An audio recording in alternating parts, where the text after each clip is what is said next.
اتفضلي. بسمة هانم، اسمها على اسمي بس فتحاني عادي. يا دكتور طب اعمل ايه؟ هموت والله العظيم، عايزه اكل يا جماعه ارحموني، انتوا ليه مش رحموني؟ عارفوا هي عملت ايه؟ ميه مش بتشرب. طب اعمل ايه؟ مش قادره. بتموت في العصير. ادوني عصير. ايوه بتحب المحمر والمشمر. هموت واكل اكل محمر يعني في. طب قولوا ايوه خلاص الاير فراير اتفقنا. هنعمل فيها الاير فراير. طبعا تعبي شويه. طبعا تعبي معانا شويه واتحركي واعملي في هحاول. بتحب الشيبسي والمعجنات. بتمط في قلب البيتزايه. البيتزايه بتموت في المقليات. يبقى تعمل الاكل في ايه؟ في الاير فراير. البيتزايه بتخش جوه قلبك ترقص. انت فاهمه يا دكتور؟ اقسم بالله العظيم يا دكتور ابوس ايدك. يا جماعه قولوا لها حاجه.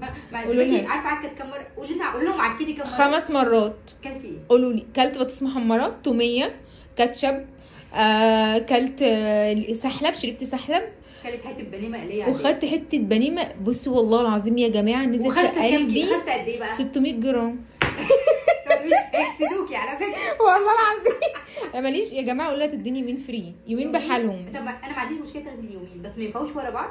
امال ايه؟ اول حاجه. ثانيا ما ينفعش يكون تاكلي يوم فسيخ. هاكل فسيخ وتاني يوم تاكل يا جماعه. عايزه اكل فسيخ والنبي يا جماعه. اقفلي يا بسمه الفيديو ده.